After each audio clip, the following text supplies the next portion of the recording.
The world has changed. America has changed.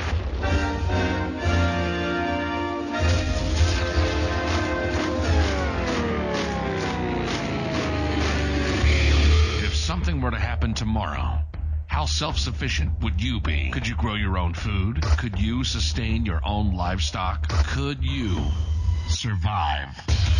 This is the We Grow Our Show with Nick and Don. Nick and Don talk about everything from politics to planting. They cover techniques, methods, and tips on how to not only survive, but thrive. Visit the website at WeGrowOurs.com. Lock and load.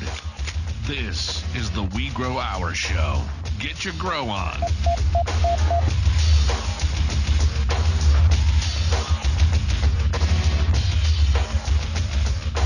Welcome back to the We Grow Our Show, where everything is fun and awesome. Everything is awesome. I just watched that stupid movie last night. Now I get why that song sticks in people's head. Ugh. But my nephews loved it, so anyway. Well, Don, how was your week? It was wonderful and busy.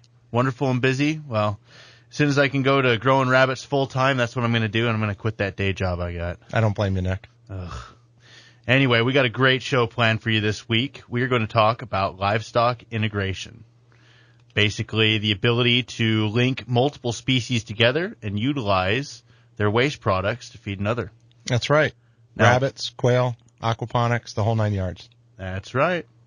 Now, I'm not saying we're going to force feed poop into another species. It just doesn't work out that Probably great. not a good idea. No, I wouldn't enjoy that. I mean, survival's one thing, but come on. Anyway, so let's see. What is the first thing to do with livestock integration? Well, I think you got to figure out where to start. So for this show, we're going to concentrate on small lots. Mm-hmm. Probably the normal HOA to maybe an acre. Yeah. And that's a good spot to start. So you've got to decide what's the easiest way to get the most bang for your buck. So let's start with rabbits. Sounds good for me. I actually am a big fan of rabbits.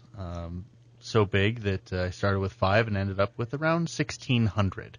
Now, I don't recommend everybody go out there and buy 1,600 animals and hope for the best. Like I said, I started with 5 rabbits in my backyard. Rabbits are great because they're super efficient. They're efficient on their food intake, the amount of time it takes to handle them, and also space. It doesn't require a whole lot of space. My favorite part about the rabbits, and we're talking about meat rabbits, That's just right. in case this isn't clear yet. Yes. So the best part about them is that we can utilize their waste in so many ways. And when we talk about integration, it's really one of the keys to it. That's right. I would say that rabbits are the keystone to a good, efficient livestock integration setup. So if there's any militant vegans in the audience today and you'd like to discuss how wrong we are, we'll make you pay for it. But the number is 602-277-KFNX, which is 5369. Now I'm scared. Oh, come on. Yeah, Don just turned red. Like, oh, no, we're going to do battle in the air. No, I'll handle any of that.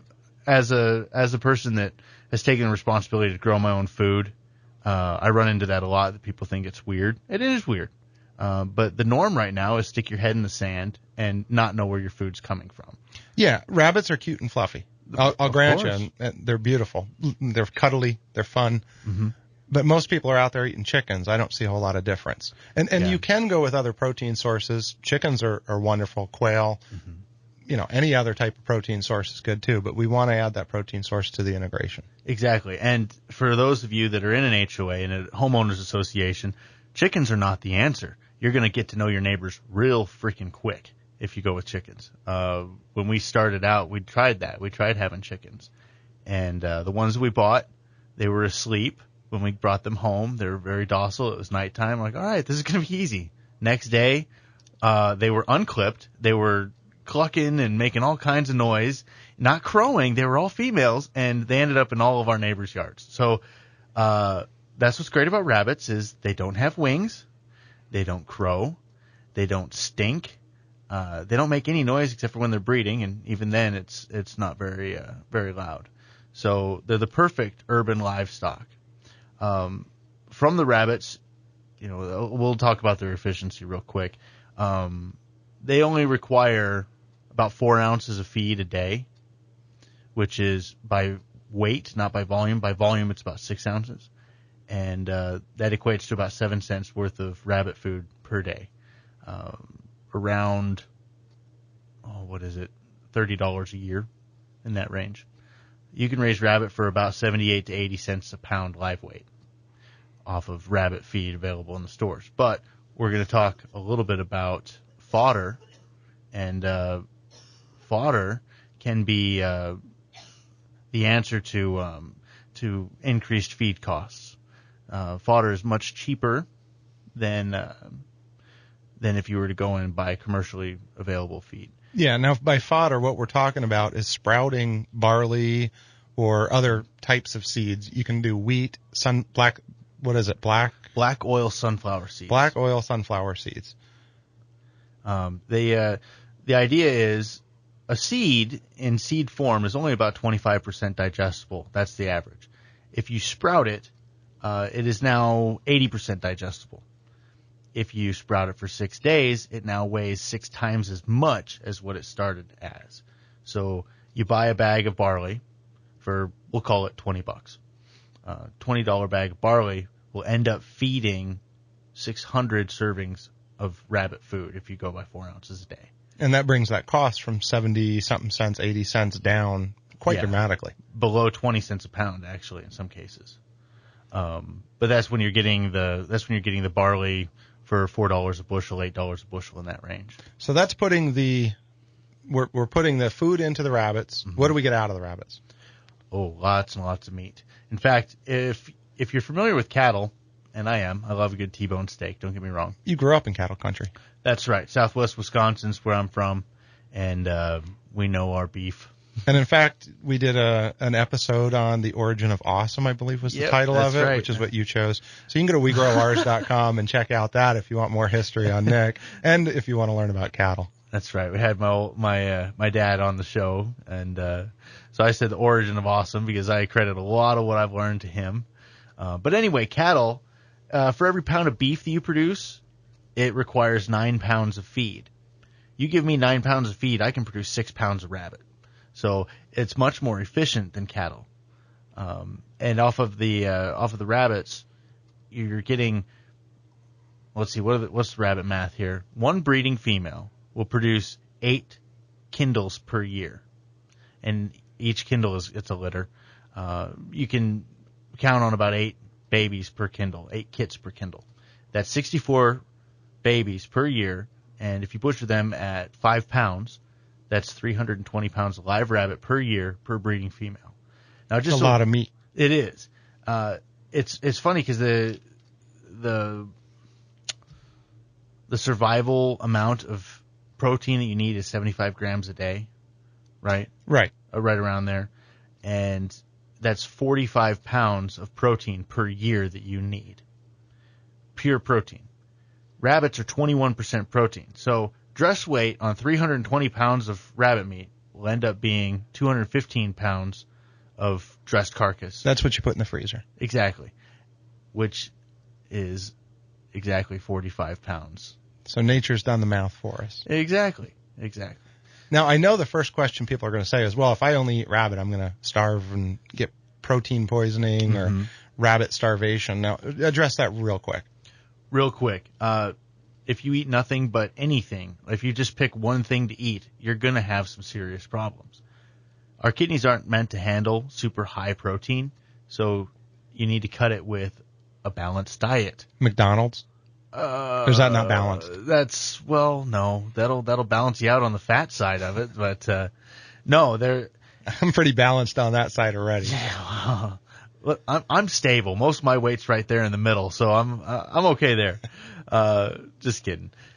Anyway, so go ahead. Along with what comes out, meat, what else comes out? Let's talk about the waste and how we can integrate that into the rest of the systems to continue moving forward. All right. Well, just a quick side note. Rabbit manure, the reason I got into rabbits originally, yes, I know I could eat them. I used to hunt them as a kid. But I got into rabbits because they would pelletize unorganized biomass. That means that they poop perfect little Cocoa Puffs It's a size that you can plan on. Now, why would I want pelletized biomass? Well, I happen to be a pyro. We'll give it the official title of biofuels hobbyist. And that's what got me on to the show Doomsday Preppers. I actually made a flamethrower that ran on rabbit manure. So you got to check that out. I think it's still on my website. I don't know. There's at least pictures of it. It's hostlehair.com. That's right. So you get this nice little round Cocoa Puff of a rabbit poop that's easy to move around.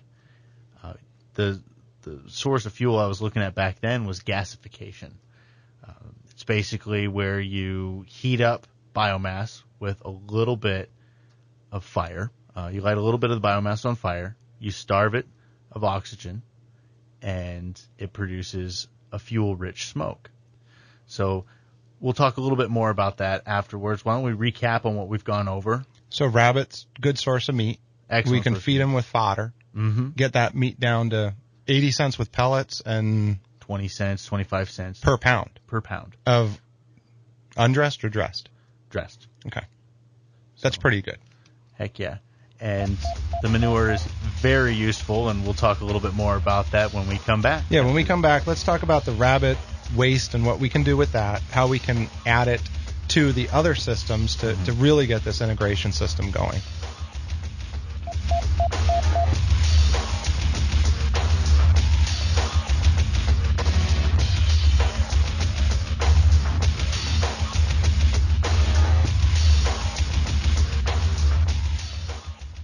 What will you do when your stored supplies run out? Are you prepared? Hostile Hair provides equipment and education you need to control your own infinite food supply. We have live food storage systems for rabbits, quail, and other urban livestock for any situation and strategy. Don't be limited by what's on the shelves. Get started with an infinite food source today. Get prepped, stay fed with Hostile Hair. Call 480-331-3761, 480-331-3761, or visit hostlehair.com. Lock and load. This is the We Grow Our show. Well, that was a quick break. Yeah, holy cow. I need to fill it out with a bunch of sponsors so I can actually take a breather. That's right. So if you have questions along the way, you can go to wegrowours.com/askus. You can actually record your questions, and when we do the shows, we bring them right on and answer them. We'll make you famous. I don't know if I go that far. Well, I mean, as soon as I'm famous, I'll make you famous, whatever that is. So, to all four of our listeners out there, no, just kidding. So we already talked about the rabbits a little bit. Let's talk about the waste and where we can put that and what we can do with it. All right. So we already talked a little bit about biofuel. In this episode, we're not going to touch on a lot of that. Just know that that's what got me into it. But yeah, we actually did a show on gasification too. So that's true. We've got one back there. So go to wegrowours.com and look in the tag cloud next to the episodes and look up gasification. I think there's 2 episodes where we really talked about it in depth. But anyway, that's gasification. We want to feed livestock with poop. So we'll talk about that a little bit. Well, and really the next phase is we take that poop and it's a fertilizer. Mm-hmm. Creates some amazing soil. Yep. But it's not a hot fertilizer. When you hear about chickens, and those are definitely part of this whole system, you can take the chicken waste, but you've got to compost it. Mm-hmm. In fact, composting is another part of this, which we're going to talk about in a few minutes. But we can take that rabbit waste and we can put it directly in our soil to grow our food. Yes, it doesn't need to break down. It's mostly nitrate. So you don't have to worry about it over putting too many nitrites and ammonia into your soil. There's one other option, though. You don't have to take the manure and put it right into the soil. You can actually feed it to an organism called the black soldier fly larva. Absolutely. And now there's a rough estimate, which is 5 pounds of manure goes in, 1 pound of black soldier flies come out. Correct. Is that right? Now, why on earth would you want to make maggots? Yeah, it's disgusting, right? They are, and they create house flies and flies and all this stuff. Now, black soldier flies create black soldier flies. Yes. So the grubs turn into this, and they actually keep the house flies away.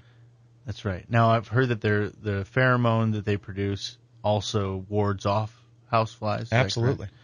And what's great about them is they actually eat the freshest stuff that's going in there, so it doesn't wait to decompose.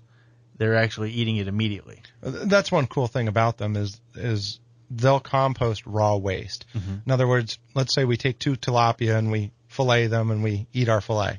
That waste we can throw into the black soldier flies. They'll actually devour that.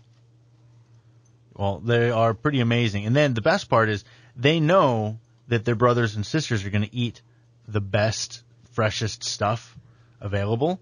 So they don't lay their eggs in the food. They lay their eggs above the food so that when the little larva hatches, it falls into it. I think the best part about it is they harvest themselves. I was getting to that. So when they get to the cocoon part, then when it's ready to is it pupate? What's the I don't know. I don't know big words. Words are hard. That's why I'm on the radio. Anyway, so they want to get out of the food and go to ground. But if you've got them in a composter that's plastic, they go down and they hit hard plastic. They ride that plastic up. They'll walk up the ramp. Exactly. There's a little ramp in the composter. They walk up and they self-harvest. They drop into a bucket where you can then take them and feed them to your quail and to your fish. So now we're feeding that to. We're feeding the waste of the rabbits to the black soldier flies. Mm-hmm. We've taken the waste of the rabbits and we've added it to our garden. We can also use what's called a rabbit press. That's right. And we can take that, compress that waste down, and then put seeds in it to start our plants. That's right. Make kind of a seed pot, if you will. Oh, let's see. What's next in the... Oh, and all of this is, again, remember, my backyard, I should tell you, I live in an HOA, and I'm pretty sure that the Third Reich is in control of the board of my HOA, because these guys, well, they suck. I'm sorry. But I can't do anything and get away with it. But in my little backyard, I had 50 breeding female rabbits, and we were producing 250 babies a month. And a lot of waste. A lot of waste. And I was able to do that under the radar. Nobody knew what was going on back there. I'd have been shut down real quick. But nobody knew. In fact, the day that I moved all my cages out, the neighbors were like, what the heck? What was he doing back there? Yeah. So once we can, let's talk about the other integration portions. Mm-hmm. Once we take that waste, we've started some seeds with it. We've used it in our gardening, maybe square foot gardening. Mm-hmm. We've combined, if we have land and we can have chickens, some areas in Arizona you can, some you can't. So make sure you check because not all cities allow you to do that. Another option is quail. Yep. So we've now got black soldier flies, which are very high in protein. And quail require a high protein feed, which is really hard to find. You've got to go find some turkey starters, what we started with. And it's really hard to find an organic version of turkey absolutely. Starter. The non-GMO organic turkey starter is pretty expensive. Yeah, so now I think the price tag actually reads your left arm. Absolutely. So now we've taken and we've gone down to the regular chicken food, basically scratch, which is 15-18%, somewhere in there, depending on what you're buying. But we're adding the supplement to it, and we're getting quail eggs out of that. So we actually do about 40 quail a week and process. Now, they're very tiny. Really 2 to 3 per person per meal is what you need for a good quail meal. But we also get all of the eggs. That's true. So we've got a cage system set up that provides eggs and another source of meat.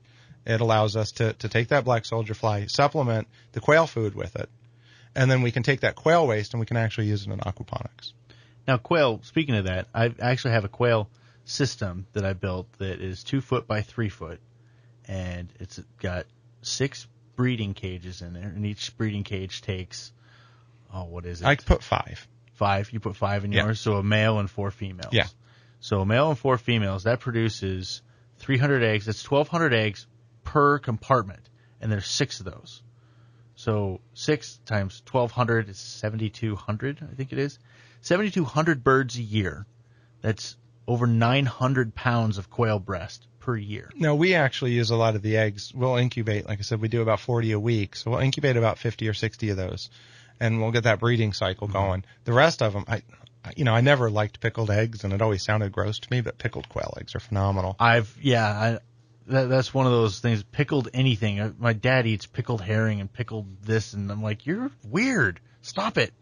But pickled quail eggs, man. We had one of our teachers, Scott Yarish, came in and and brought some of those to show off. That's what got me started on them. Holy We did cow. a homestead conference about a year ago, and Scott Yarish came in. You can find a link to interview with him as well at WeGrowOurs.com. Again, check out the Tag Cloud. Yep. It's got a lot of information in there. And he brought in pickled quail eggs. I was like, oh, I'm sold. I'm done. I've got to make these every day. They're so good. And my kids actually love them too.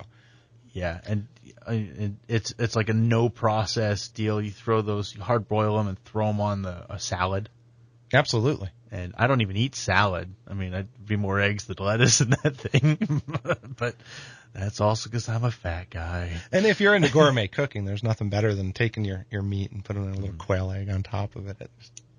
You're all giddy over there, man. See, we enjoy food way too much to be talking about healthy stuff. So we've got our protein sources. We've talked about rabbit and quail, and again, chickens. Now, chickens, you can't take their waste and put it directly in your garden. You want to compost that. That's right. Now, I've actually got a little bit of extra land than compared to what you do. I've got about 1.25 acres. Oh yeah, And show off. Measure it out. We've got the goats. We've got chickens. We've done turkeys and ducks. So we kind of do that whole thing. But our primary food source for vegetables comes from either a square foot garden or an aquaponics system. Mm-hmm. So if you balance things right, you can actually take those quails and put them right over top of your aquaponics system. That's right. Now, if anybody's not familiar with aquaponics, what we're doing is we're using fish to grow food. So we're going to discuss that in a few minutes, I think. All right. Well, maybe give us so you're saying put the quail right over top of the fish tank, right? Absolutely. So how does that affect the fish? Well, you're not actually having the fish eat the waste of the quail. That's part of it. They will help clean that up. And you can even use a catfish to go in there. But quail are some of the messiest eaters I've ever seen. This is true. They will dig their food. They will throw it all over the place. And I'd say for every pound of food we give them, they get like 2 ounces. I mean, these things are messy little eaters. So what we've done is by putting the quail over, and you don't want to go, it depends on your amount of water you have and the size of systems, but by putting a few quail over top of your aquaponics, you can actually feed them, and they will throw that food down, and the fish will come up and eat that. So then we take that fish waste, and now we're starting to grow our vegetables with it. Now the common fish is tilapia, right, in the aquaponics system? Yeah, I like tilapia in Arizona the most. Okay. Now, what percentage of protein do you want to be feeding the tilapia? Very high. Very high. Again, just like quail, you want to around 30% if you can. Really? So the quail's diet, since they're tossing it all over the place, is actually going to be right in line with what the fish should be eating. Absolutely. So you're actually that's a symbiotic relationship if I've ever seen one. Yeah, you can get organic tilapia food and fish food, really high in protein. A lot of it is fish meal and other things. But when you can take and put those black soldier flies with them, as they drop in, that waste drops down into the tank, the fish will come up and eat that. Okay. So I guess at that point you just have to worry about how much filtration you have. How much filtration you have. And that's one of the things I've always pushed in aquaponics. I've been doing aquaponics now for over 10 years. Filtration is one of the keys to the system. There's really 2 things you have to worry about in aquaponics. It's filtration or dilution. You have to have one of those. Either you dilute it enough, which means a lot of water, or you filter out that water. Now that part of that filtration process is with media beds, which means you can use stone. Again, I think we should go back to probably the basics of what is aquaponics. Yeah. And that's using fish waste to grow food and using the water to create they take that fish waste, that ammonia, and they turn it into plant food. Okay. We use, generally in backyard and small systems, we use media beds in order to filter that out, which allows that bacteria growth, which then feeds everything. I see.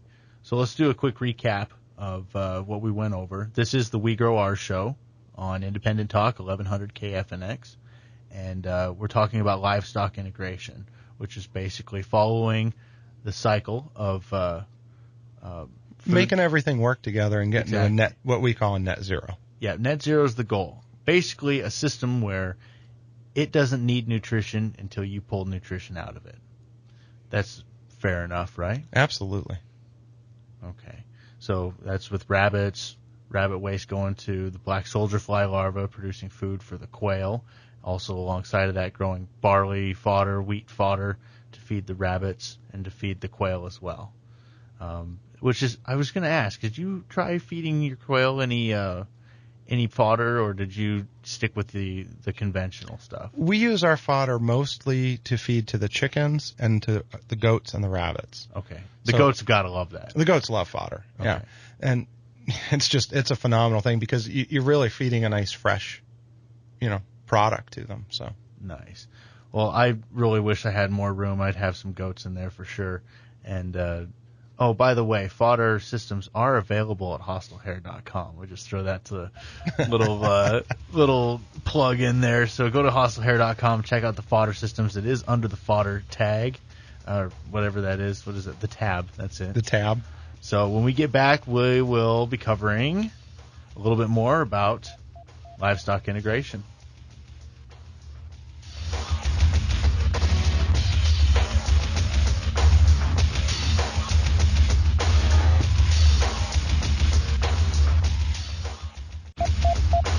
Lock and load. This is the We Grow Our Show. Welcome back to the We Grow Our Show. We're talking about livestock integration, how to feed your food cheap and naturally and organically, if you want to go that route. Yeah, it's about how to produce your own food, non-GMO, organic, in your backyard. I mean, it's crazy. It's crazy, yeah. A lot of people don't have the money to go out and buy full organic. I mean, we all realistically, we do have the money. We would just have to make sacrifices, and not everybody's willing to make sacrifices to. Yeah, and part of what we're always saying is, we're not asking people to go out and change the way they do it, but change it a little bit. That's right. 10%. Get 10% of your food from your local farmers markets. Grow it yourself.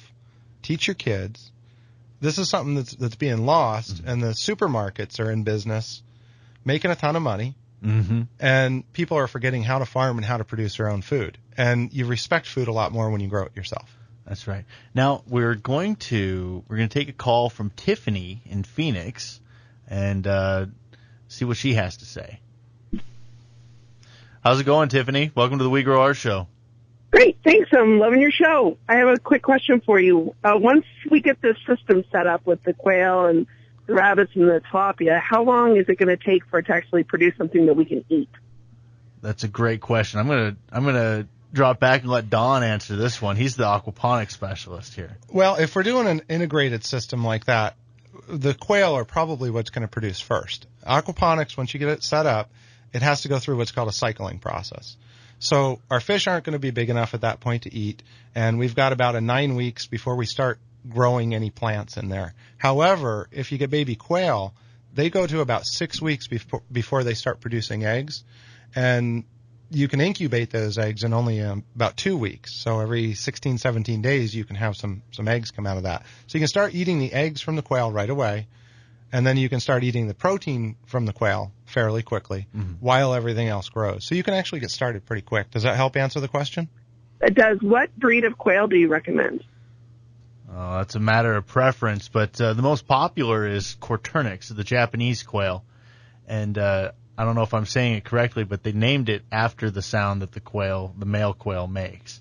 And it's supposed to sound like Corturnix, like an onomatopoeia, but I don't know. I haven't made that distinction there. Yeah, quail are fairly quiet. However, they do make a sound. So your neighbors may come knocking at your door saying, "What is that weird sound we keep hearing?" And that's plausible deniability. You just tell them that a songbird moved in if you want to keep it under the radar. Yeah, we're in an HOA too. Oh, yeah. Well, thanks for your help. Hey, no problem. Thanks for calling in. Thanks. Bye-bye. So that's definitely a good question, is time. How long do rabbits take from, let's say I go out and I buy a male and 3 females and set them up? Well, if you buy them at weaning age, which is 4 weeks, you've got to wait another 5 months before the females hit maturity. Now, they'll hit sexual maturity at 3 to 4 months, but like a human teenager, has the ability to make a baby, but not the instinct to raise the baby, if you will. They're a little young yet. So give them another 2 months. So they're 6 months old, and they'll make good mamas. The males, it varies. Some people say that they wait until they're 8 months old, just so that they're a little bit bigger than the females. The bigger the male, the more submissive the female will be to him. So you're into it about 6 months before you can breed, and then another 2 months before you have a product. But once you get going, you've got a much larger animal with only a little bit more, a little bit increase in butcher time. Once they breed, what's the gestation period for having the babies? 31 days on average. I've had some go as far as 36. So we get our rabbits, let's say they're of breeding age, we buy them of breeding age. We're looking at about 30 days, and then another how long until until we can process them? 2 months from when they're birth. It's birth to butchers 8 weeks. 8 weeks. And they'll hit 4 to 4.5 pounds in 8 weeks. At 10 weeks, they're about 5 pounds. Gotcha. So we're looking at a couple of, really, depending on the quail that you get. If you get breeding quail already, which is a good place to start, yeah, you're looking at producing eggs immediately, probably another 30 days before you can start butchering by the time you get the cycle going and you get your setup going. And then the rabbits would probably be next. And then as you're doing all of this, you're growing tilapia. We're using aquaponics to grow our vegetables. That can take about, again, 9 weeks to really when you start planting. You can use seeds or you can start them ahead of time, which we can use that rabbit waste to do. And we can also go to square foot gardening and start growing in that. So you start to see where that whole system comes together. Now, we're in Arizona, and notoriously the soil here is really high pH. And for those of you that are going to do the square foot gardening, do yourself a favor, check the soil, check what the pH is, and plan accordingly, because you might need to bring that down a lot. Well, and what we've done is taken and gone to raised beds for most of our clients that we do aquaponics with. We'll also do some raised beds or some wicking beds, but generally with the raised beds, we say go out and get wood chips or mulch. Okay. And start building your own soil. Don't use what's there. Build up. Add those wood chips. If you've got, even if you're in an HOA, there's a good chance there's some type of farm near you. Yep. Go down to the farm if it's a horse farm, or you drive around and find some goats sitting there and say, hey, can I come clean up? And, start taking your waste. They're going to, half the time they put it in a dumpster. They don't care. Yeah. Find the local landscapers who are mulching all this stuff. There's a ton of resources out there that you can get for free to start building that soil. And let's not forget the waste that we produce at home. Oh, yeah.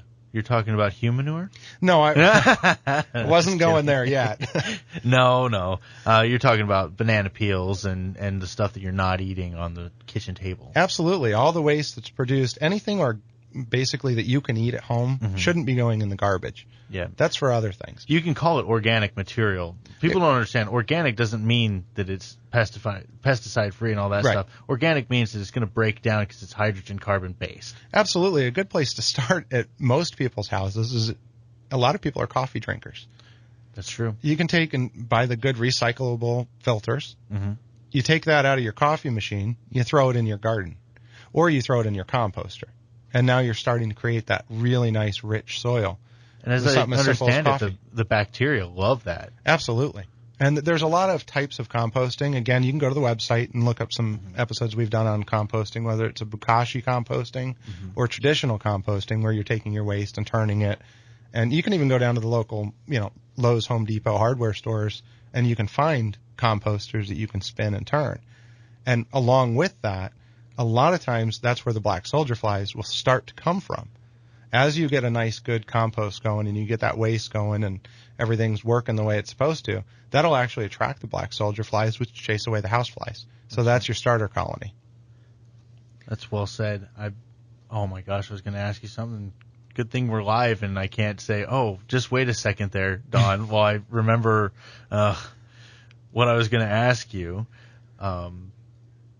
Black soldier fly larva. Oh, to talk about that, one of the great things about the black soldier fly larva is common houseflies lay their eggs right in the food. Yeah, because they're not actually eating the waste. They're eating the byproduct of the waste. That's right. They're eating the bacteria, if I'm not right. Yeah, whatever's breaking that down, versus a black soldier fly who's actually going in and devouring the waste itself. So, again, let's go back to that. You have an aquaponics system, or you go out and get some fish, some fresh salmon or something from the grocery store. You take those bones and that waste and throw it into the black soldier flies. If you were just going to compost it, you'd expect that to really smell in probably 3 days.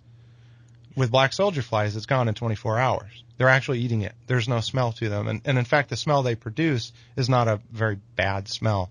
It's a kind of a sweet smell, I guess is the best way to describe it. And that really will vary depending on what you're feeding them. We don't want to feed them only rabbit manure. We want to supplement with that. You want to give your grubs a nice balanced diet.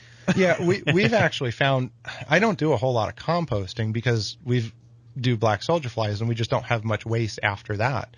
What we do have and kind of the solid waste that they produce actually goes into a worm bin. Yeah, where we'll worm colonies. Earthworm colony, and along with the rabbit waste and some other things. So we're not doing a whole lot of composting, but it's a really good way to start. It's a good way, even if it's on a small scale.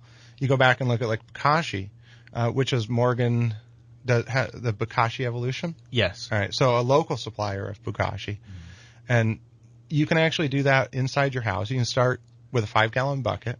It doesn't smell. A closed 5-gallon bucket. So there's no. Bucket. If you're smelling it, that means you're losing the ability to compost with the bokashi. Right.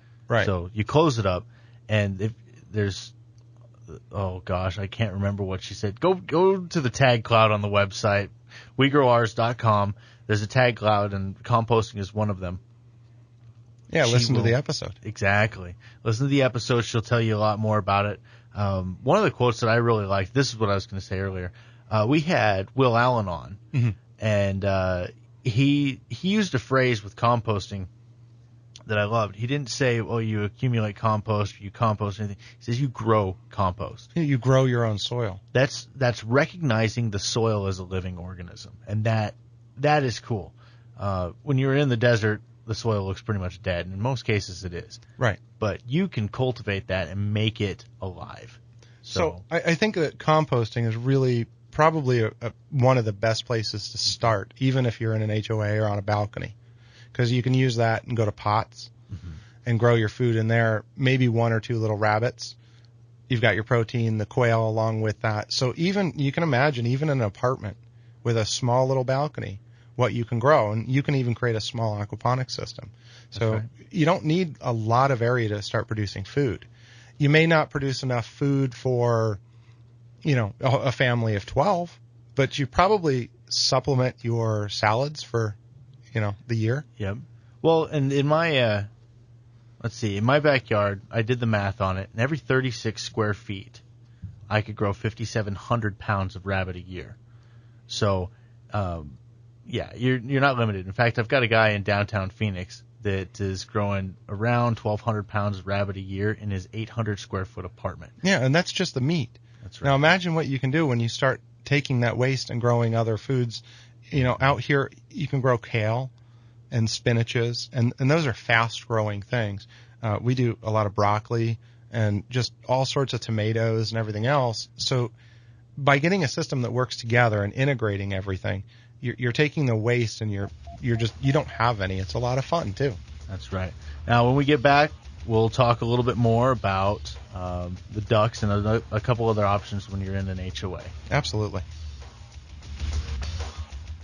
What will you do when your stored supplies run out? Are you prepared? Hostile Hair provides equipment and education you need to control your own infinite food supply. We have live food storage systems for rabbits, quail, and other urban livestock for any situation and strategy. Don't be limited by what's on the shelves. Get started with an infinite food source today. Get prepped, stay fed with Hostile Hair. Call 480-331-3761, 480-331-3761, or visit hostlehair.com.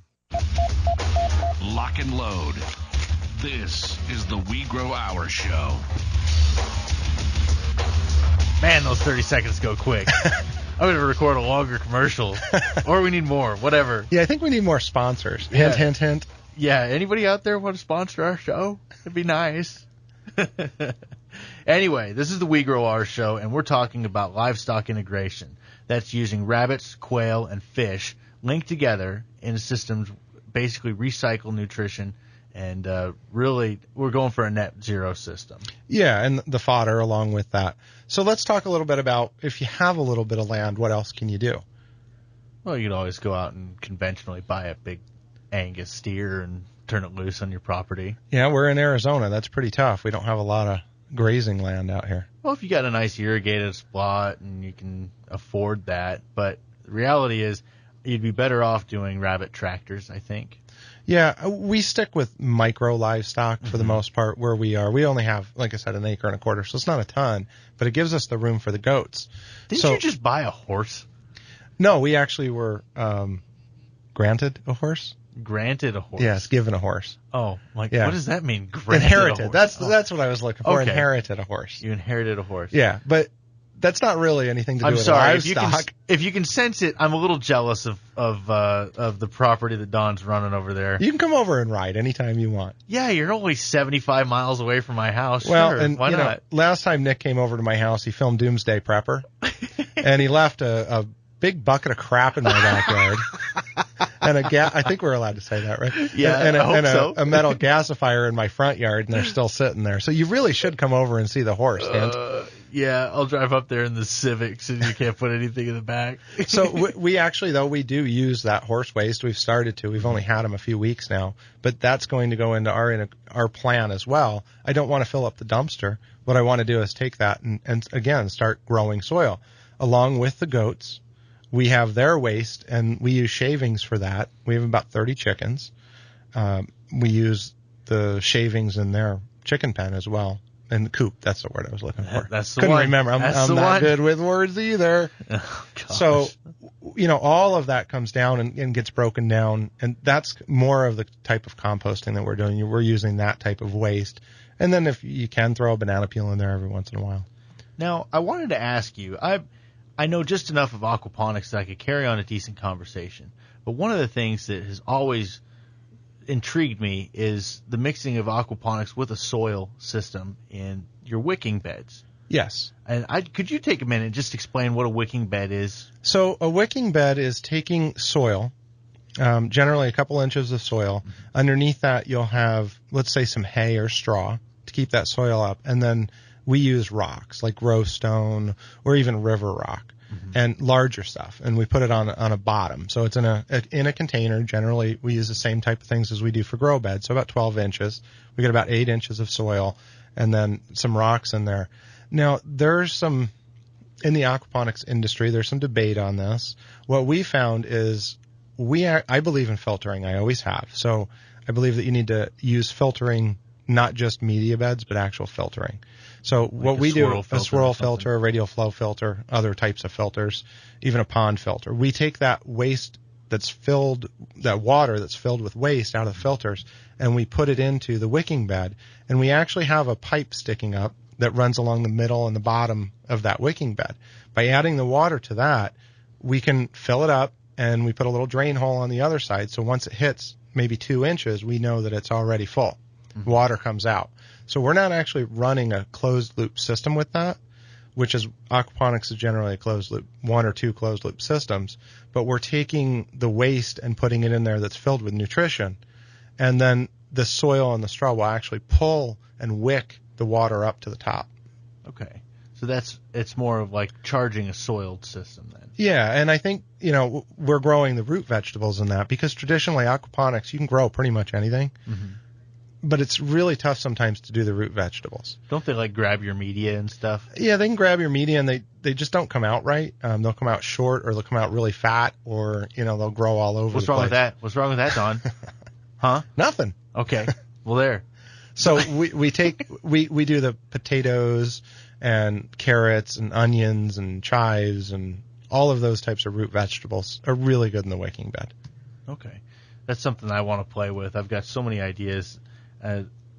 Aquaponics we're going to have to do an episode just on aquaponics because it's something that I really want to know more about. We're actually, there's a group that we've kind of be members of on Facebook, I guess. And we're going to have Roger come on and talk more about aquaponics. We've done already one show with him. Again, wegrowers.com, and you can go look at the tag cloud. And again, if you have questions, you can always go to wegrowers.com/ask us. You can fill out the form. You can record your question, and we'll put it on the air. The other option is if you're interested in having consulting done, Nick and I actually do that as well. That's why we have the show. That's so right. You can fill that form out, and we'll help you decide what works in your area and what doesn't. where to put it, what to put in there, and how to integrate everything. That's right.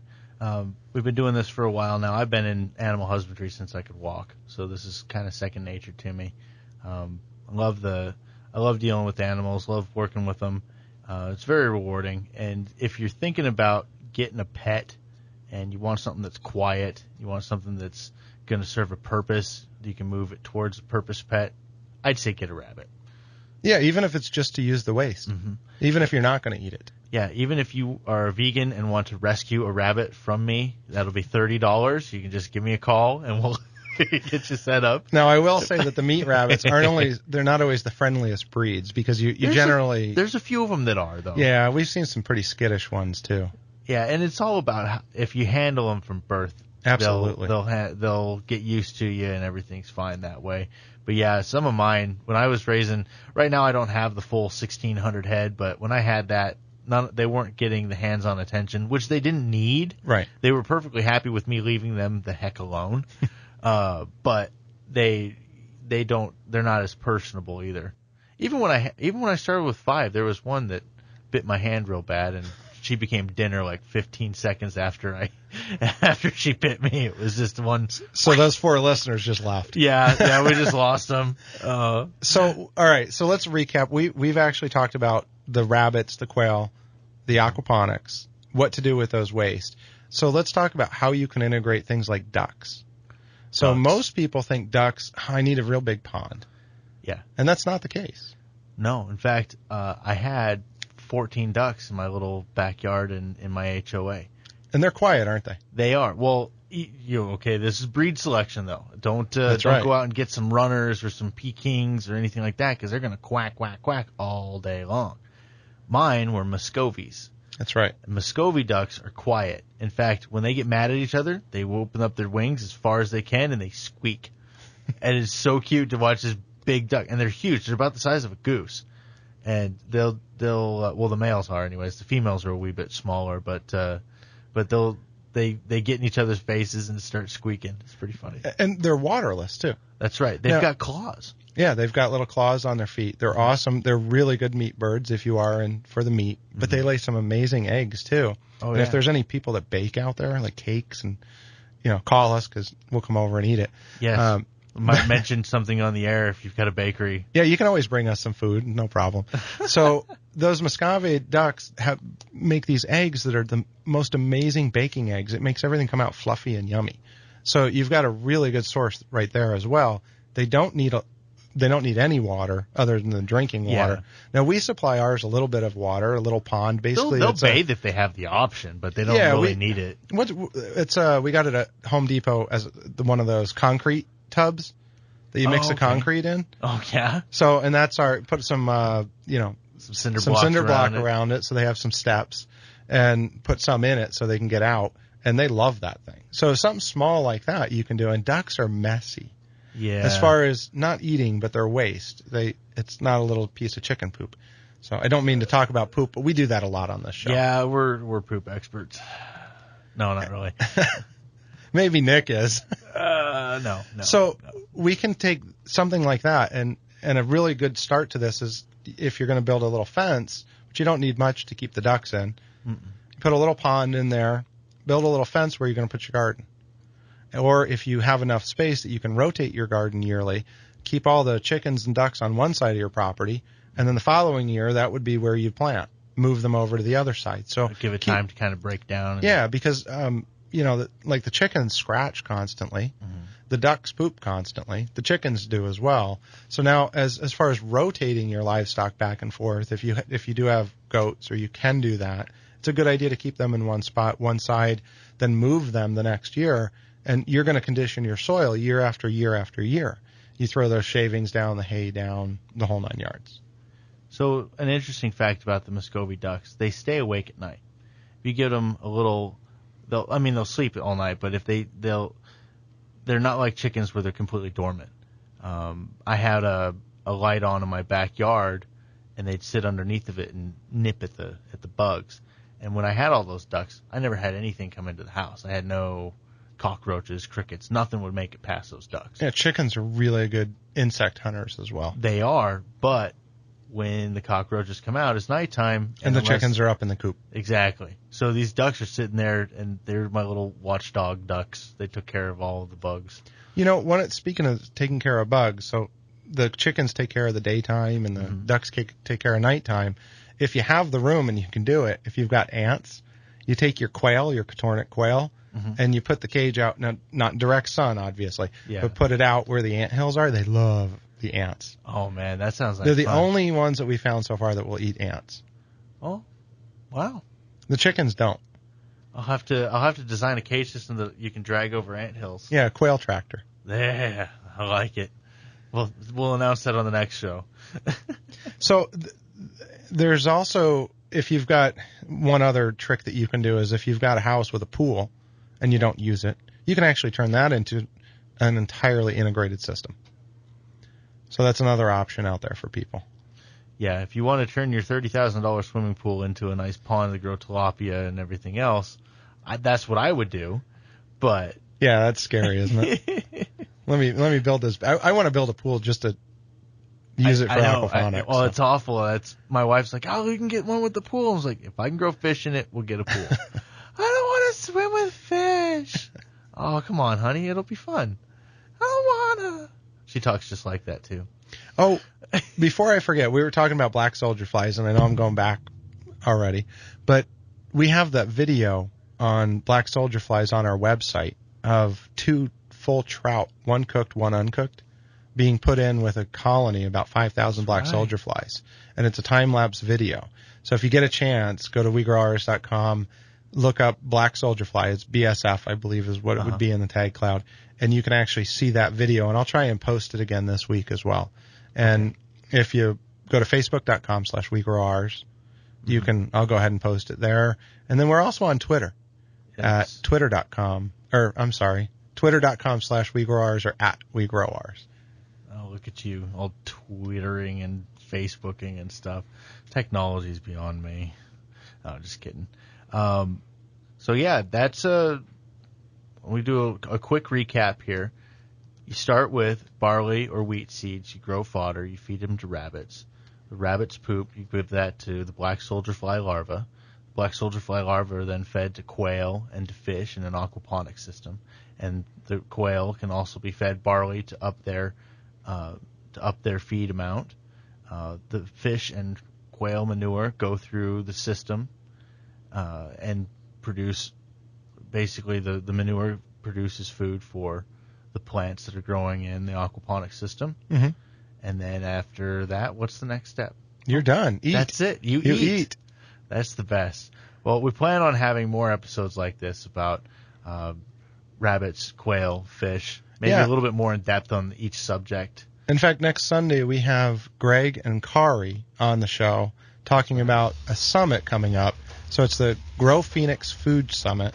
Yep. And they're going to teach you, if you have a little area or a big area, how to go out and do this in your own property. So check that out next week on Sunday from 1 to 2.